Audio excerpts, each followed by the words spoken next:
particular information that I'm about to go into now talks about the time when these particular bodies that I wanted to go into and warn you about, these sky monsters, Nibiru and Elenin. And, we have all these alignments coming up.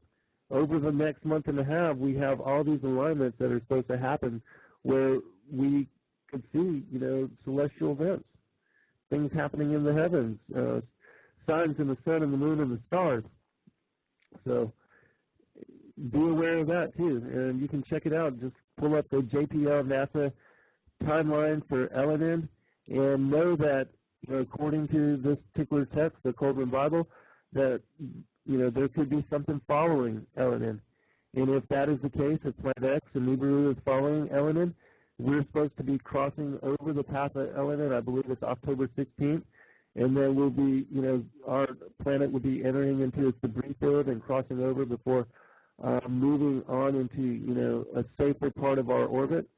But if something is right behind, if Planet X, Nibiru, whatever you want to call it, is right behind Elenin, then it could directly affect us. It could even impact us, or just affect us in such a way that it would create massive earthquakes, tidal events, upheavals. But what I'm about to read from, in fact, talks about the time when Nibiru returned into the skies, the destroyer coming into the skies of heaven, and it actually was part of the events that preceded the deluge.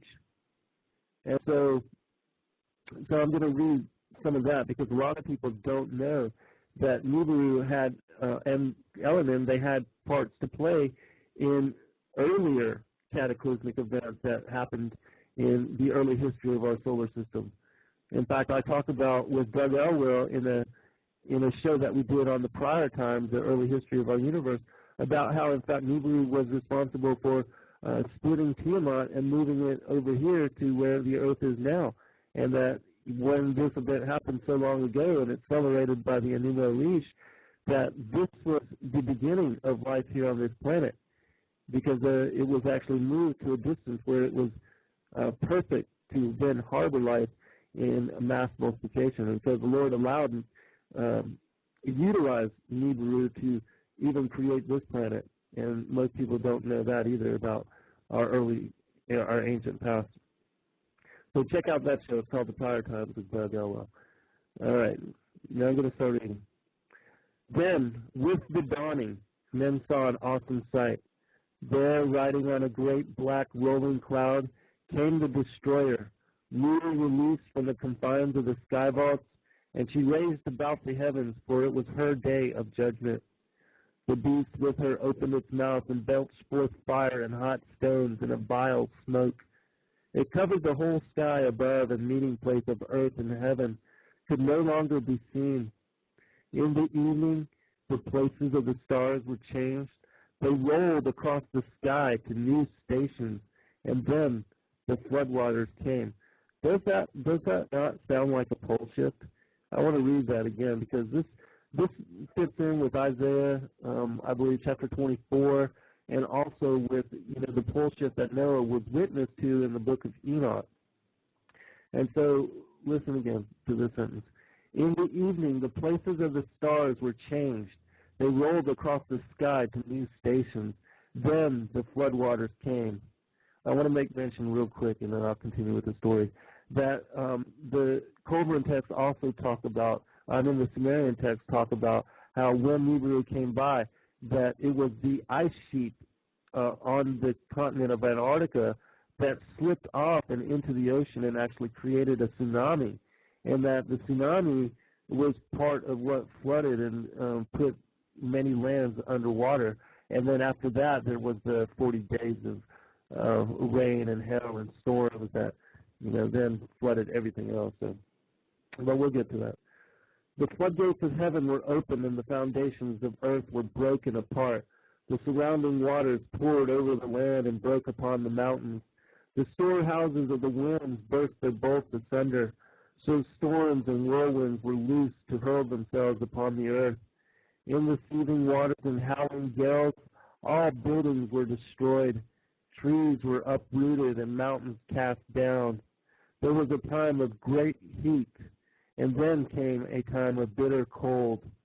The waves over the waters did not rise and fall, but ceased and swirled, and there was an awful sound above. The pillars of heaven were broken and fell down to earth. The sky vault was rent and broken. The whole of creation was in chaos. The stars in the heavens were loosened from their places, so they dashed about in confusion. There was a revolt on high. A new ruler appeared there and swept across the sky in majesty. Those who had not labored at the building of the great ship, and those who had mocked the builders, came quickly to the place where it was lying. They climbed upon the ship and beat upon it with their hands. They raged and pleaded, but could not enter inside, nor could they break the wood. As the great ship was borne up by the waters, it rolled, and they were swept off, for there was no foothold for them. The ship was lifted by the mighty surge of waters and hurled among the debris, but it was not dashed upon the place where it was built. It was not dashed upon the mountainside because of the place it was built. All the people not saved within the ship were swallowed up in the midst of the raging confusion, and their wickedness and corruption was purged away from the face of the earth. The swelling waters swept up to the mountaintop and filled the valleys. They did not rise like waters poured into a bowl, but came in great surging torrents. Sounds like a tsunami, doesn't it? But when the tumult quieted and the waters became still, they stood no more than 3 cubits above the earth. The destroyer passed away into the fastness of heaven, and the great flood remained 7 days, diminishing day by day as the waters drained away to their places. And then the waters spread out calmly, and the great ship drifted amid a brown scum and debris of all kinds. After many days, the great ship came to rest upon Cardo in the mountains of Ashtar against Minsham in the valley in the land of God. The next account I'm going to read from, I'm going to check the chat room real quick, and I do apologize again for the sound quality. The next account that I'm going to read for has to do with the Exodus. And another thing that most people don't realize is that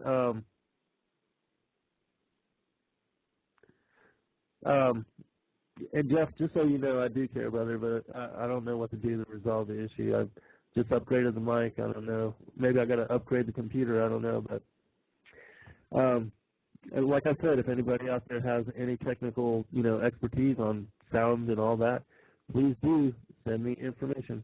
I would appreciate it. Again, continuing with the information.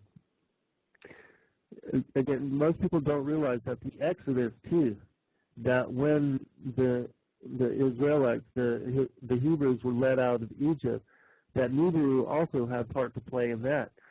And remember, in one of the plagues was that the water would turn blood red, and also in Revelations that one of the signs of the end of days is that the waters will also turn blood red. So so that will be mentioned also in this story. And also, just so you know, those of you that are typing a lot in the chat room, I do hope that you keep it kindly and, honor each other, because when I'm reading, I cannot monitor all that's going on in there. This is basically a one-man show, so I can't do all the things that, are really necessary to make this, I guess, as optimal as possible. And I apologize for that too, but I don't have help. So on the great night of the destroyer's wrath, when its terror was at its height, there was a hail of rocks, and the earth heaved as pain rent her bowels. Gates, columns, and walls were consumed by fire, and the statues of gods were overthrown and broken. People fled outside their dwellings in fear and were slain by the hail. Those who took shelter from the hail were swallowed when the earth split open. The habitations of men collapsed upon those inside, and there was panic on every hand. But the slaves who lived in the huts in the reedlands at the place of pits were spared. The land burnt like tinder. A man watched upon his rooftops, and the heavens hurled wrath upon him, and he died. The land writhed under the wrath of the destroyer and groaned with the agony of Egypt. It shook itself, and the temples and places of the nobles were thrown down from their foundations. The highborn ones perished in the midst of the ruins, and all the strength of the land was stricken.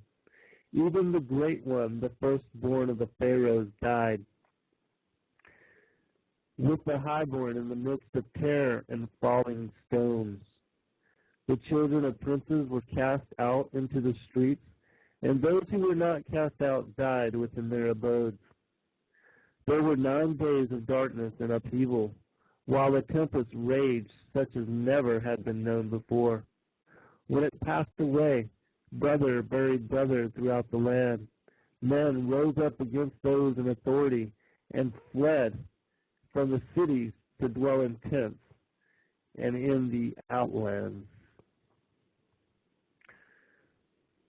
The next part is from the Great Scroll. This is chapter 3 of the Great Scroll, and this is the second part of the Kolbrin's Bible. The Kolbrin is split up into 2 parts. One is written by the Egyptian priests, and the other is written by the Celtic Druidic priesthood.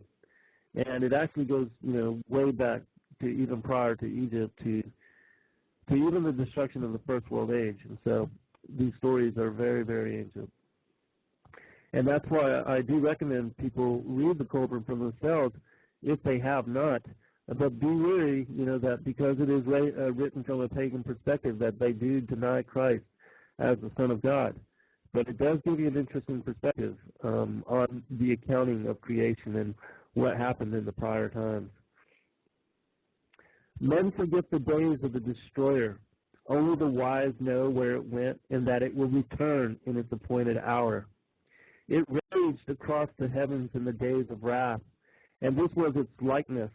It was as a burning cloud of smoke enwrapped in a ruddy glow, not distinguishable in joint or limb. Its mouth was an abyss from which came flame, smoke, and hot cinders. When ages pass, certain laws operate upon the stars in the heavens. The ways change. There is movement and restlessness. There are no longer constant, and a great light appears redly in the skies. When blood drops upon the earth, the destroyer will appear, and mountains will open and belch forth fire and ashes. I want to read this line again because this has to do with the red dust. The red dust will be one of the signs that Nibiru, the destroyer, is near, because it will turn the waters blood red. And also the volcanic activity, earthquakes and volcanoes and seismic upheavals will begin to occur more frequently and more intensely as well, which is one of the things we're experiencing right now as well.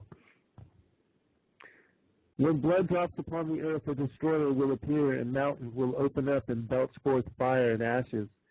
Trees will be destroyed, and all living things engulfed. Waters will be swallowed up by the land, and seas will boil. The heavens will burn brightly and redly. There will be a copper hue over the face of the land. Followed by a day of darkness, a new moon will appear and break up and fall. The people will scatter in madness. They will hear the trumpet and battle cry of the destroyer, and will seek refuge in the den of the earth. Does that not follow with Revelation 6, where the rich, they go into the dens of the earth and pray that the rocks fall on them to hide them from the fury of the Lamb? Terror will eat away their hearts, and their courage will flow from them like water from a broken pitcher. They will be eaten up in the flames of wrath and consumed by the breath of the destroyer. Thus, in the days of heavenly wrath which have gone, and thus it will be in the days of doom when it comes again. The times of its coming and going are known unto the wise. These are the signs and times which shall precede the destroyer's return. Pay attention here. 110 generations shall pass into the west, and nations will rise and fall. Men will fly in the air as birds, and swim in the seas as fishes.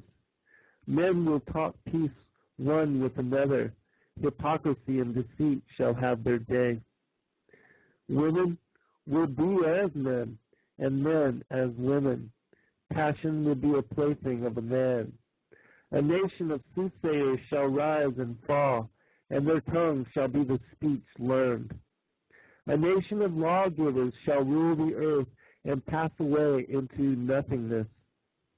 One worship will pass into the four quarters of the earth, talking peace and bringing war. Nation of the seas will be greater than any other, but will be as an apple, rotten at the core, and will not endure. A nation of traitors will destroy men with wonders, and it shall have its day. Then shall the high strive with the low, the north with the south, the east with the west, and the light with the darkness. Men shall be divided by their races, and the children will be born as strangers among them. Brother shall strive with brother, and husband with wife. Fathers will no longer instruct their sons, and their sons will be wayward. Women will become the common property of men, and will no longer be held in regard and respect. Then men will be ill at ease in their hearts, and they will seek they know not what, and uncertainty and doubt will trouble them.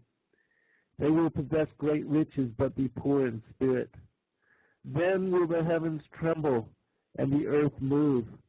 Men will quake in fear, and while terror walks with them, the heralds of doom will appear.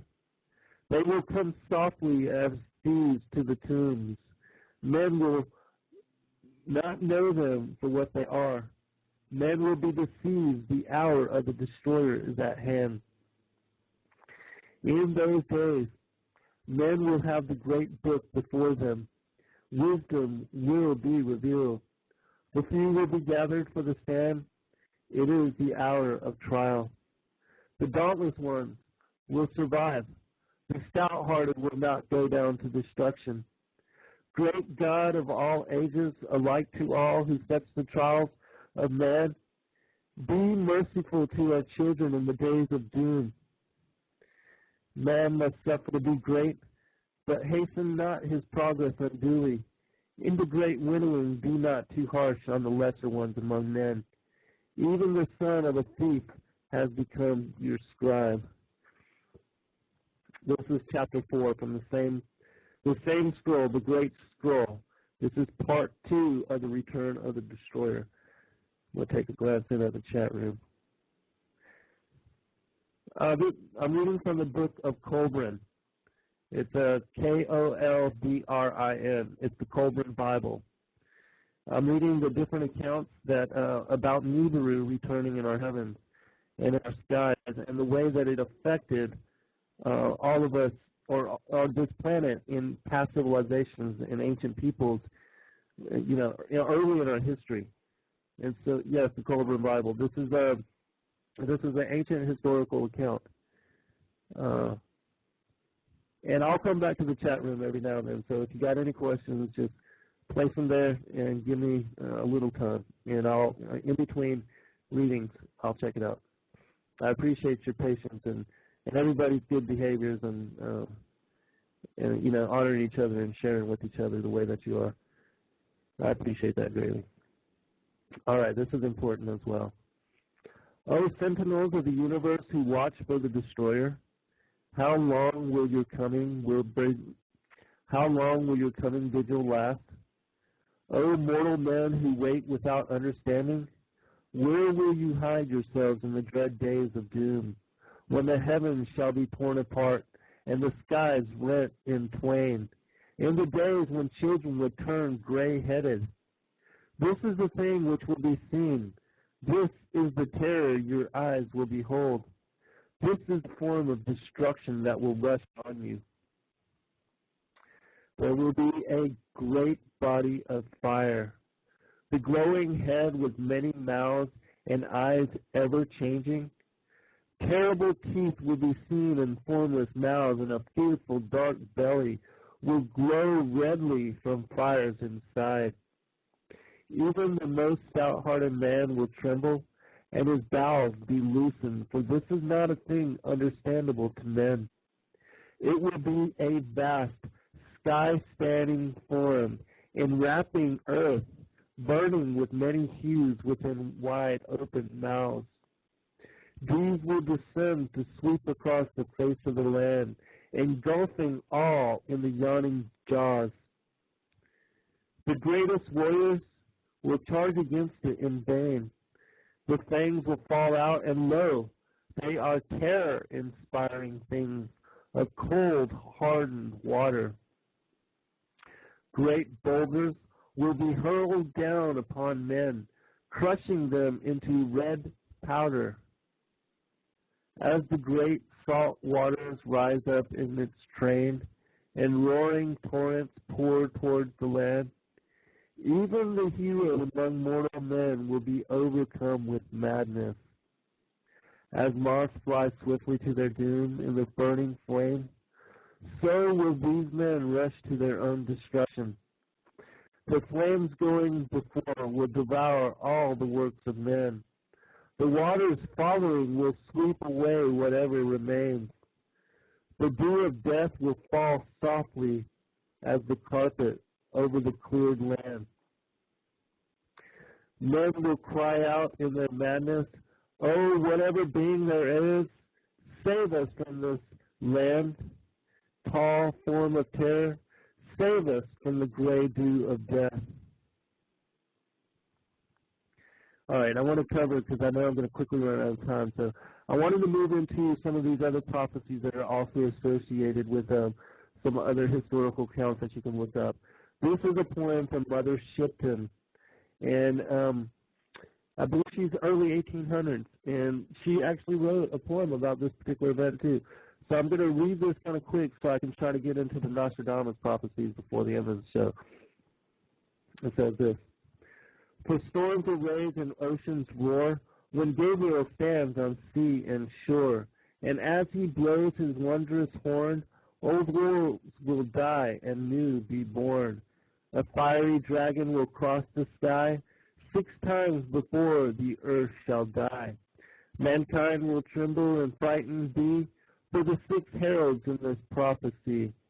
For 7 days and 7 nights man will watch this awesome sight. The tides will rise beyond their ken to bite away the shores, and then the mountains will begin to roar, and earthquakes split the plain and shore. And flooding waters rushing in will flood the lands with such a din that mankind cowers in muddy fen and snarls about his fellow men. He bares his teeth and fights and kills, and secrets food in secret hill. And ugly in his fear he lies to kill marauders, thieves, and spies. Man flees in terror from the floods, and kills and rapes and lies in blood. And spilling blood by mankind's hand will stain and bitter many lands.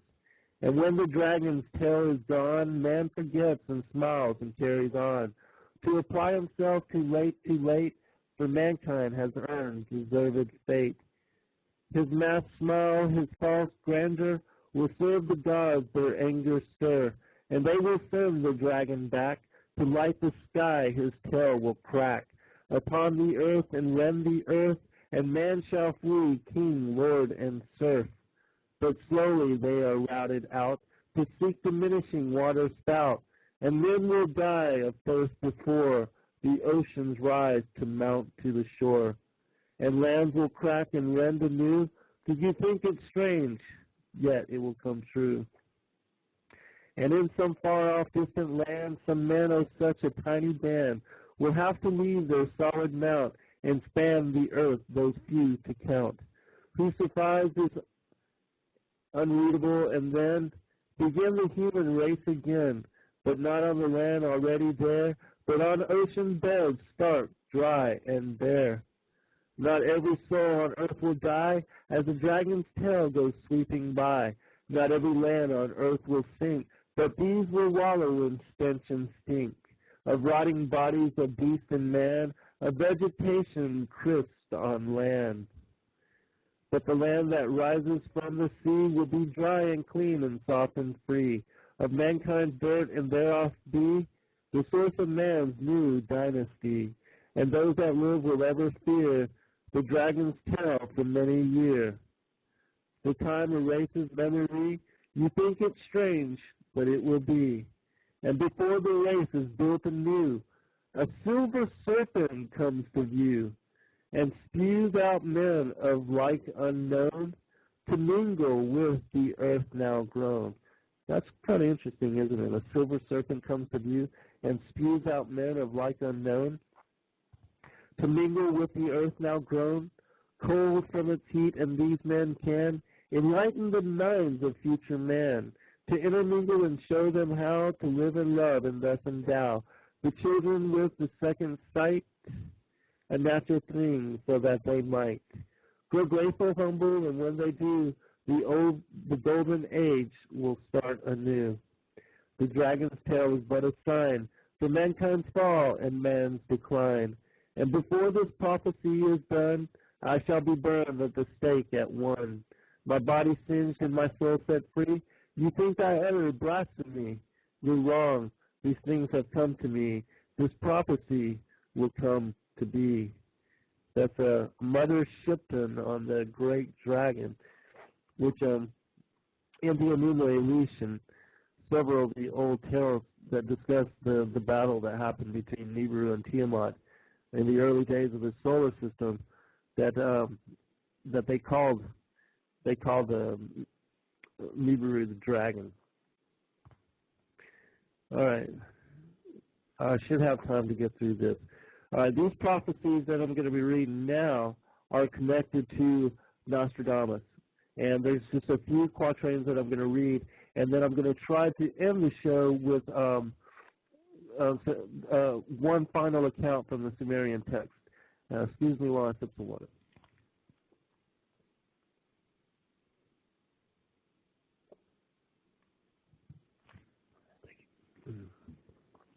Okay.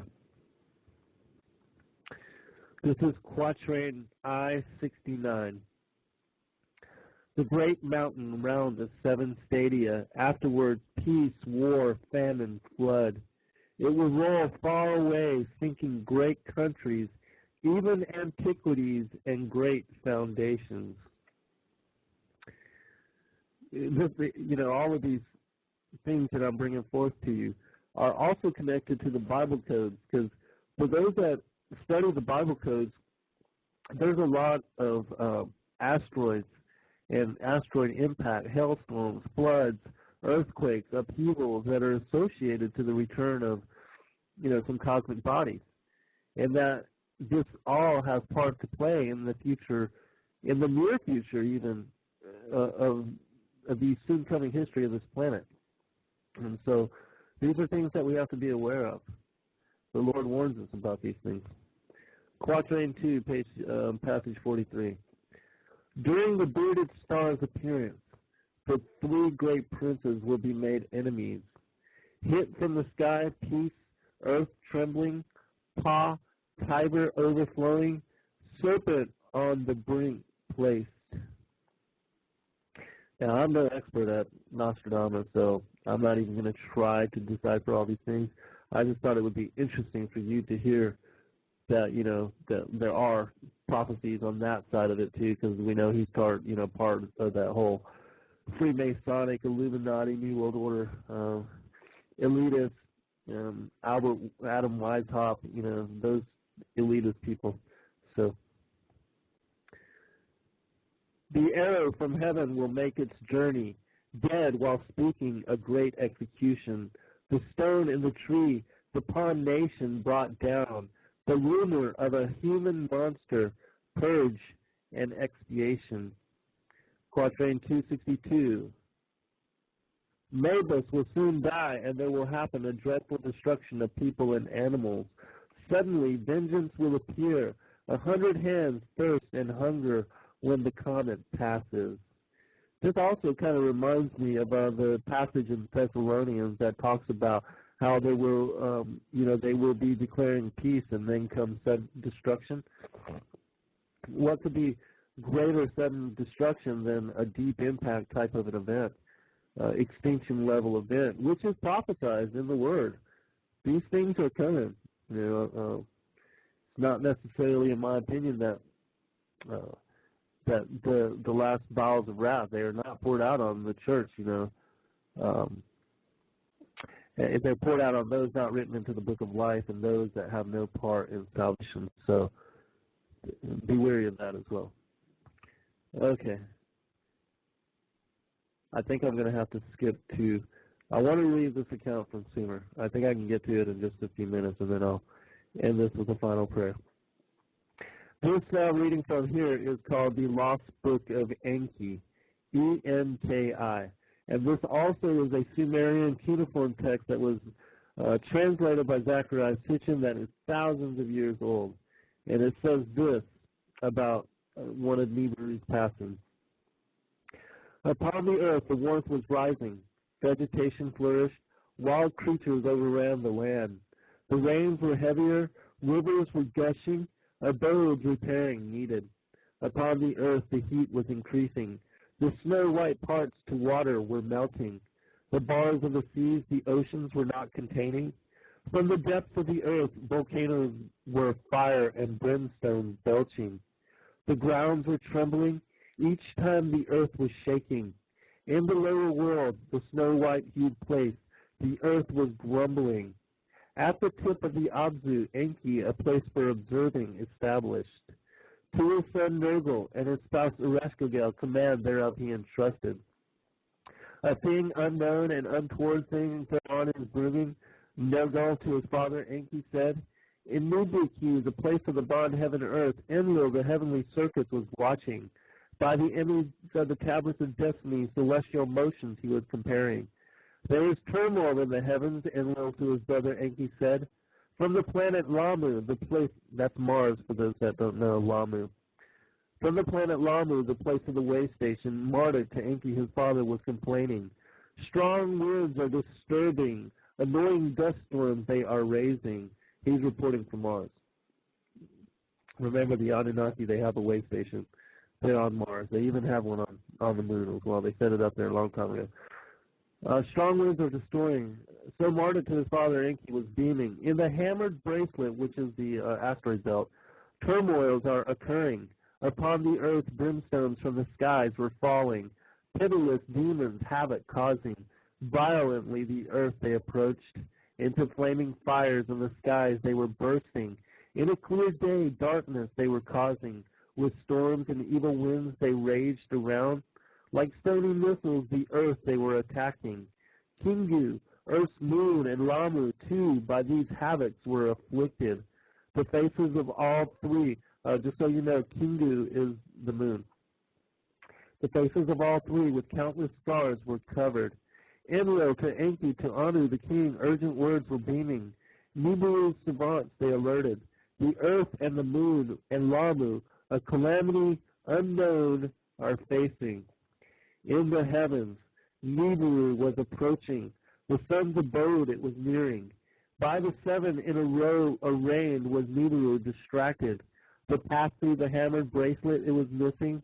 From the bracelet bits and pieces it had been displacing. The rest of the celestial bar, Lahamu, that's Venus, with Mumu, that's Mercury, near the sun were crouching. In the heaven, Lahamu, that's Venus again, her glorious dwelling place was abandoning. To quell her, Nibiru, from the celestial deep, a monstrous demon made appear. A monster once to Tiamat's host belonging, by the celestial battle fashioned, from horizon to the midst of heaven, like a flaming dragon it was stretched. 1 league was its head, 50 leagues in length it was, awesome its tail. By day the skies of earth it darkened, by night upon the face of the moon a spell of darkness it cast. To her brothers the celestials Lahamu for help was calling. Who will the dragon obstruct? Who will stop and kill it? She was asking. Only valiant Kingu, once Tiamat's protector, stepped forward to respond. To intercept the dragon in its path, Kingu was making haste. Fierce was the encounter. A tempest of clouds upon Kingu was raised. By its foundation was Kingu shaken. From the impact did the moon quake and shake. And then the heavenly havoc was calmed. Nibiru, to its distant abode of the deep, was returning. Lahamu, in its dwelling place, did not abandon. The stony missiles upon the earth and Lamu ceased their raining. All right. I do have a little bit more to read to you. It's on the Kolbrin, but I'm not going to be able to get to it.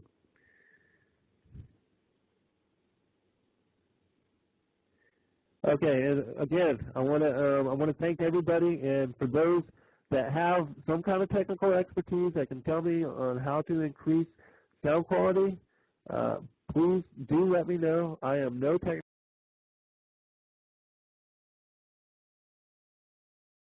This particular information that I'm about to go into now talks about the time when these particular bodies that I wanted to go into and warn you about, these sky monsters, Nibiru and Elenin.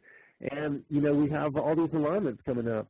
Over the next month and a half, we have all these alignments that are supposed to happen where we could see, you know, celestial events, things happening in the heavens, signs in the sun and the moon and the stars. So be aware of that, too. And you can check it out. Just pull up the JPL NASA timeline for Elenin and know that, you know, according to this particular text, the Kolbrin Bible, that, you know, there could be something following Elenin. And if that is the case, if Planet X and Nibiru is following Elenin, we're supposed to be crossing over the path of Elenin. I believe it's October 16th. And then we'll be, you know, our planet will be entering into its debris field and crossing over before moving on into, you know, a safer part of our orbit.